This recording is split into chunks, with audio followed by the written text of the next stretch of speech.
Já aconteceu com todo mundo ficar desatento numa conversa ou dar a opinião mesmo antes do outro terminar de falar. A impressão que se tem muitas vezes é de falta de educação, de respeito. Para não passar por isso é preciso seguir algumas regras de comunicação. O fonoaudiólogo, professor de oratória e comunicação profissional e instrutor do SENAC, Rodrigo Moreira, trouxe várias dicas para a gente, não é? Bom dia. Bom dia. Qual é a principal dica? A principal dica é entender que ouvir é diferente de falar. Então, ouvir, todas as pessoas que têm uma audição boa, ouvem. Agora, falar, escutar é diferente, porque a pessoa tem que ter uma concentração, tem que tentar entender o que a pessoa está dizendo, livre de todos os seus preconceitos, o que é muito difícil. E por que é muito importante que a gente saiba se comunicar bem? É importante porque a vida é comunicação, né? Nós estamos sempre em comunicação, tem a postura do ouvinte e a postura do falante. Ouvir é a primeira habilidade comunicativa que o ser humano tem. Nós ouvimos antes de falar e nós falamos antes de ler e escrever. É possível aprender, e nós aprendemos, né, a ler, a escrever e também a falar melhor em cursos, né, em treinamentos de comunicação. Agora, ouvir geralmente não tem um treinamento para ouvir. Sim. Então a pessoa ela acaba empiricamente aprendendo a ouvir, mas assim, muitas pessoas não sabem, né? Não conseguem dar aquele feedback que é necessário para ser um bom ouvinte. Como a gente pode conseguir isso hoje, principalmente nesse dia a dia tão corrido? Muitas vezes as pessoas pensam em várias coisas ao mesmo tempo, né? Pois é, aí é um detalhe importante, você concentrar na conversa. Então, nós estamos conversando aqui, eu estou olhando, dando um retorno, né, para você enquanto você fala. Geralmente, o bom ouvinte, ele tem contato visual com quem fala e também faz um movimento afirmativo com a cabeça, caso concorde com o que está sendo ouvido.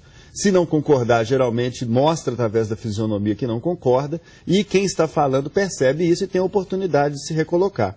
Hoje em dia é interessante, Elisângela, porque existe a questão da videoaula, com esse negócio de EAD, né, educação à distância. Então você tem lá o comunicador falando para uma câmera e não tem aquele retorno do público. Então é muito importante também a questão do retorno, do feedback verbal. Ou seja, você está falando um ram-ram, né, certo? E a questão do retorno no comportamento. Então, como que você sabe se uma pessoa ouviu bem? Ela tem uma atitude de acordo com o combinado na conversa.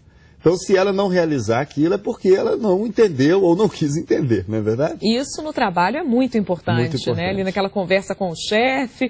Como existem regrinhas para a gente seguir que nos ajudam, né, a manter essa ligação com quem a gente está conversando? Que regrinhas são essas?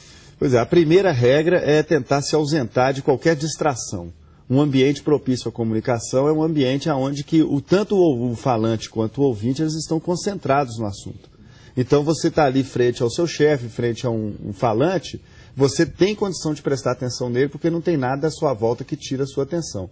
Outro aspecto interessante é porque o ouvinte ele não existe sem a presença do falante. Então a pessoa que não fala bem, ela também não atrai um bom ouvinte. E existem pessoas inconvenientes também. Então não quer dizer que você é um bom ouvinte, que você tem que ficar ouvindo horas e horas uma pessoa prolixa, uma pessoa que fala muito. Então essa questão do falante atrair o bom ouvinte é fundamental. E hoje em dia, igual você disse, com a pressa, com a correria, nem todo mundo tem condição de ficar horas e horas alugando, né, como dizem, o seu ouvido para aquela pessoa que está falando. Agora, a gente pode também inclinar um pouco o corpo, manter o contato visual, nessas regrinhas assim. Sim, inclinar o corpo, manter o contato visual, dar esse feedback verbal, né, o movimento com a cabeça. Você conversar com uma pessoa e essa pessoa está batendo o olho para todos os lados, não dá, né? ou está fazendo outra coisa, não dá. Então, é muito importante. Essa questão do contato visual, não só para o falante, mas para o ouvinte, mas também para o falante, é muito importante. Ok, muito obrigada pelas suas dicas. Um bom dia. Muito obrigado.